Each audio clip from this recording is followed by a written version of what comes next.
ఉత్తర్వులను ధిక్కరించి తమపై ప్రాణాంతక దాడికి పాల్పడ్డారని చొప్పదండి మండలానికి చెందిన తులసమ్మ పోలీసులను ఆశ్రయించింది.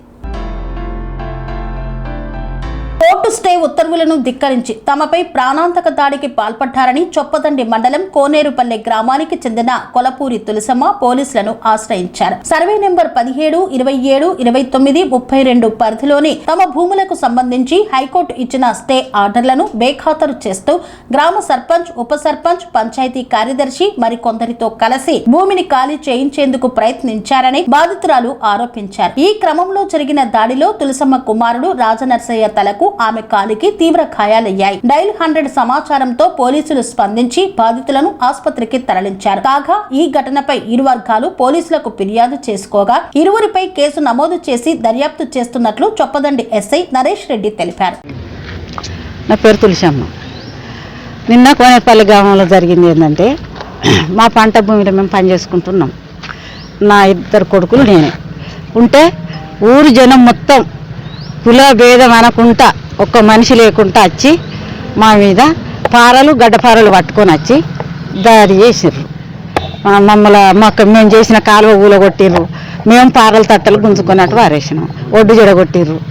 ఇక ఇప్పుడు కాదు, ఇప్పుడు 3 సంవత్సరాలు తవ్వ అని మా పానం తింటారు. గత కొన్ని సంవత్సరాల నుండి తవ్వ అని మా పానం తింటారు. మా పట్ట భూమిలో మేము తవ్వ పోసుకున్నాం.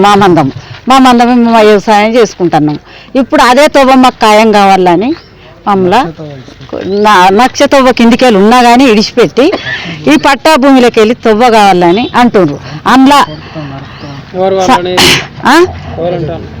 ఊరోళ్ళు, ప్రజలు, మాదిగోళ్ళు, తెనుగోళ్ళు, కుమ్మరోళ్ళు అందరూ, ఒక రెడ్డిలు, సర్పంచి, ఉప సర్పంచి, పంచాయతీ సెక్రటరీ వీళ్ళందరూ అంటారు దౌర్జన్యంగా లొల్లి మా మీద. అయితే నిన్న బాగా కొట్టడం జరిగింది. మమ్మల్ని తవ్వ కావాలి, మీరు తవ్వ జడగొట్టిన మేము మళ్ళీ తీస్తాం, అదంతా కూలగొడతామని వచ్చారు. అయితే కూలగొట్టద్దు, ఏదేమైనా మేము నిలబడ్డాం. పారల తట్టలు 2-3 గాలకు గుంజేసినాం. నన్ను కొట్టిండ్రు, నా పెద్ద కొడుకును కొట్టిండ్రు, నూకేసిండ్రు, తొక్కిండ్రు. నా 3వ కొడుకు దండం పెట్టిండ్రు, అందరికీ కాళ్ళు మొక్కిండ్రు. అయినా కానీ వినలే. సంపుతం హైకోర్టులో కేసు ఉన్నది. హైకోర్టులో కేసు ఉన్నా కానీ వచ్చి మమ్మల్ని దౌర్జన్యం చేసిండ్రు. చేస్తే మేము ఊకున్నాం కానీ ఇప్పుడు మళ్ళీ వాళ్ళు ఏమంటారు, మా ప్రాణ భయం ఉన్నదని పెడతారు. వాళ్ళే మా ఒక్కిళ్ళ మీద వాళ్ళే మా శైలికి వచ్చిండ్రు. మళ్ళీ మొత్తానికి ఒక కుటుంబం ఎట్లా దాడి చేస్తుంది, గట్లా వచ్చిండ్రు చేసి ఇప్పుడు మళ్ళీ ఇవాళ వాళ్ళే వచ్చి నిన్ననే వచ్చి మా ప్రాణ భయం ఉన్నది మా కాళ్ళతోటి అని మళ్ళీ వాళ్ళే దరఖాస్తు పెట్టుకున్నాం. మా పట్ట భూమిలోకి వెళ్ళి మేము ఇయ్యమని మేము అంటున్నాం. అంటే వాళ్ళు ఏమంటుండ్రు, వాళ్ళే చెప్పుల మీదకి ఎత్తామన్నారు. వాళ్ళే నోటికి వచ్చినట్టు తిట్టిండ్రు. మళ్ళీ ఏం చేసిండ్రు, ఇప్పుడు ఈజ్మెంట్ రైటో ఎంఐ రైటో తీస్తామని పెడతాను. మేము ఇవాళ వచ్చినాం, చేసినాం. నిన్న దవాఖానకు పోయినాం, నిన్న వచ్చినాం. మాకు న్యాయం కావాలి అయ్యా. నిన్న దెబ్బలు ఎవరికి తగిలినాయి? నా పెద్ద కొడుకు తగిలింది, నాకు తగిలింది. నా పేరు కోలపూరి రాజనర్సయ్య. కోనేరుపల్లి గ్రామ పంచాయతీలో పనిచేస్తా కారోబార్గా. గత 30 సంవత్సరాల నుండి పనిచేస్తున్నా. మా గ్రామానికి నక్ష ప్రకారం ఉన్న తవ్వను ఆక్రమించుకుని నా యొక్క పట్టా భూమి నుండి మా తల్లిగారు, తండ్రి గారు సంపాదించినటువంటి పట్టా భూమి 32 సర్వే నెంబర్ల నుండి బాట తీస్తామని మా గ్రామ ప్రజలు, మా సర్పంచ్ గారు, ఉప సర్పంచ్ గారు తోడై వాళ్ళతో పాటు రాజకీయ ఒత్తిళ్లు తీసుకొచ్చి బాగా లోపరుచుకుంటూ నన్ను చాలా ఇబ్బందులకు గురి చేసి నిన్న ఊరు వాళ్ళు మొత్తం మంది మోక మీదకి వచ్చి నా వ్యవసాయ భూమి దగ్గరికి వచ్చి ఆ గట్టు తీసేస్తామని కొట్టిర్రు. అందరు మూకుమ్మడై దాడి చేస్తుర్రు. దయచేసి మేము పట్టా భూమి దీని మీద మేము హైకోర్టులో రిట్ పిటిషన్ వేసాము. ఆ పిటిషన్ ఉండగా కూడా మమ్మల్ని కోర్టు ధిక్కారం చేసి మా పైకి వచ్చి దాడి చేస్తుర్రు. దయచేసి ప్రభుత్వం దీన్ని దృష్టిలో పెట్టుకొని మాకు న్యాయం చేయాలని మేము ప్రభుత్వాన్ని విజ్ఞప్తి చేస్తున్నాం. దాదాపు మా విలేజ్లో దాదాపు ఒక 100 మంది దాకా వచ్చిర్రు. నాపై దాడి చేసిర్రు. నాది పట్ట భూమిలోకైనా దారి కావాలని వాళ్ళు బాగా దౌర్జన్యం చేస్తారు. ఒకటి, ఇప్పుడు ఎవరైతే మీ భూమిలోకి వెళ్ళి దారి కావాలని అడుగుతున్నారో వాళ్ళందరికీ అవతల ఒడ్డున పొలాలు ఉన్నాయా? లేవు, అందులో లేవు. మాదే కాట్నపల్లి శివారు, కోనేరుపల్లి శివారు లాస్ట్, తర్వాత దాటితే కాట్నపల్లి శివారుకి లేనప్పుడు వాళ్ళకి దారి ఎందుకు? వాళ్ళకి దారి కావాలంటే ఈ లింకును ఆ లింకు కలుపుకొని చేస్తాం, వీళ్ళతో ఏమవుతుంది అన్న ఉద్దేశంతో ఉన్నది వాళ్ళ పరిస్థితి. వాళ్ళు ఉన్న నక్షత్రాన్ని కబ్జా చేసుకున్నారు. కబ్జా చేసుకున్నారు కానీ ఇప్పుడు నా దాంట్లోకి తవ్వ తీస్తామంటారు. పరిస్థితికి అది. ఎందుకంటే అట్లాంటి తవ్వ తీయకు, నేనంటున్నా నక్ష ప్రకారమే బాటకు పోర్రి, ఏదేమున్నా లక్ష ప్రకారం వెళ్ళండి, మాకు జీవనోపాధి ఈ వ్యవసాయ భూమి మీద ఉన్నది, దయచేసి మీరు అర్థం చేసుకొని మాకు న్యాయం చేయగలరని. ఇది గత కొన్ని రోజుల నుంచి నడుస్తుంది కదా, అధికారులు ఏమంటున్నారు దీని మీద? అధికారులు ఏమంటున్నారంటే, అధికారులు వచ్చారు, స్పందించారు, ఫస్ట్ తీస్తామన్నారు, ఏమన్నారు పట్టాభూమి సార్ మాది అన్న వల్ల, మీ పట్టాభూమి అయితే దానికి ఈ విధంగా ఉంటుంది, ఈజిమెంట్ రైట్ యాక్ట్స్ 10 సంవత్సరాలు నడిచినట్టుంటే ఇట్లుంటుంది అట్లుంటున్నారు. కానీ కాకపోతే ఏంటంటే మా జీవనోపాధి ఆ భూమి మీదనే ఉంది. అంటే నిజానికి 10 సంవత్సరాలు దళకెళ్ళి నడిచారా? మేము అట్లా కాదు, నేను పోసుకున్న దారి అది, వాళ్ళు మా పొలం పనులకు పోసుకున్న దారి, పర్సనల్ నేను పోసుకున్నది, వేరే కాదు. ఇష్టం ఉన్నప్పుడు బంద్ ఇష్టం 17వ నంబర్లో స్టార్ట్ అవుతుంది నా భూమి, 32 వరకు నాయే సర్వే నెంబర్లు ఉంటాయి. ఆ దారి ఊర్లో నుండి నేను పోసుకున్నది, వేరే గవర్నమెంట్ ఫండ్ తీసుకొచ్చి పోసింది కాదు, ఎవరు నాకు ఖర్చు పెట్టింది కాదు, మేమే సొంతంగా పోసుకున్నది.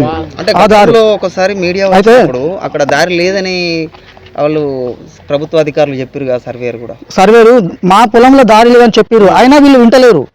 నక్షతో విడిచిపెట్టి నా దాంట్లోనే తవ్వ కావాలంటారు. మా భూమిలో నక్ష లేదని ఎంఆర్ఓ గారు, మన సర్వేరు గారు, ఆర్ఐ గారు క్లియర్ గా మోక మీదకి వచ్చి పంచనామా చేసి పంచనామా కాపీ కూడా ఇచ్చారు. నాకు గ్రామం మొత్తం మీ మీద ఇట్లా దాడి చేయడానికి, కక్ష పెట్టుకోవడానికి అసలు కారణాలు ఏంటి? రాజకీయ కక్ష. ఎందుకంటే నేను గతంలో మా అమ్మ టీఆర్ఎస్ ప్రభుత్వంలో సర్పంచ్ ఉండే, ఇప్పుడు ప్రస్తుతానికి ఇప్పుడు గెలిచింది మాది కాంగ్రెస్ ప్రభుత్వం కాబట్టి, ఇక్కడ సర్పంచ్ కాంగ్రెస్ కాబట్టి మా అమ్మల రాజకీయంగా ఎమ్మెల్యే గారు కానీ అధికారులు బాగా ఒత్తిడి తీసుకొచ్చి నన్ను భవిష్యత్తులో మళ్ళీ మీరు బయటికి రాకుండా ఎట్లా ఏంటి? భవిష్యత్తులో కాదు, అనగదొక్కాలన్న ఉద్దేశంతో అంతే ఎట్లు చేసి కక్ష పెట్టుకొని, రాజకీయ కక్ష పెట్టుకొని నన్ను ఒత్తిడి చేస్తారు.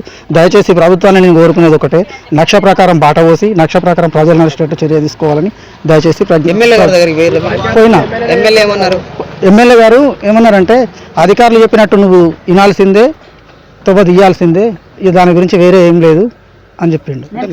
మీ పట్టభూమి కదా? మా పట్టాభూమి అయినా తీసుకున్నదే కదా, కొనుక్కున్నదే కానీ ఆయన కష్టార్జితం అయినా కానీ తీసుకుని మీరు ఏం చేసుకుని బతుకుతారు? ఇక మేము ఏం చేసుకొని బతుకుతాం అంటే, ఇక ఆయన మాకు ఏదైనా చెప్పాలి. మేము అడిగినాం, దండం పెట్టినాం, 2 కాళ్ళు మొక్కినాం, అన్ని చేసినాం. మా అమ్మగారు నక్షదారి ఉండగా దాన్ని మరమ్మతు చేయమని నా ప్రాధాన్యత, అది చేయడానికి వెనక ముందు అవుతారు, కాళ్ళు మొక్కనికి పోయినాం. ఆయన మా అమ్మగారు ఎమ్మెల్యే గారిని ప్రాధాన్యపడ్డారు, నక్ష ప్రకారం బాట తీయండి, తరబడి ఉన్నదో దాన్ని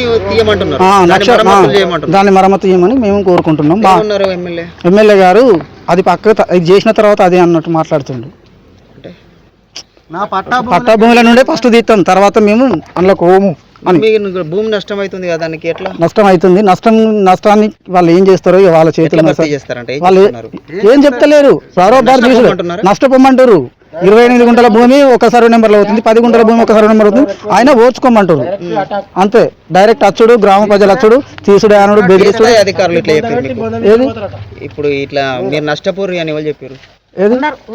ఊరంతా లొల్లి. అధికారులు మమ్మల్ని కొంచెం రిక్వెస్ట్ చేసారు, రిక్వెస్ట్ చేసారు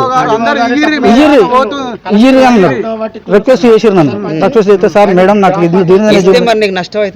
చెప్పిన 30 గుంటలు నష్టం అవుతుంది మేడం అని చెప్పినా కానీ వాళ్ళు వింటలేరు. చెప్పేది చెప్పినాం, తీసుడు అంటే నష్టమంటారు. ఏదైనా కంపోజిషన్ కట్టండి మేడం అంటే కూడా ప్రతి విలేజ్ లో లొల్లి ఉంటుంది, అట్లా కడతామని వాళ్ళు అంటారు. దెబ్బలు దీనికి సమాధానం ఏం చెప్తున్నారు? ఈ దిబ్బలకు సమాధానం, సార్ వాళ్ళ మీద ఎఫ్ఐఆర్ బుక్ చేస్తాను, ఎఫ్ఐఆర్ కాపీ చేస్తాను. సరే, ఏం కోరుకుంటున్నారు మీరు?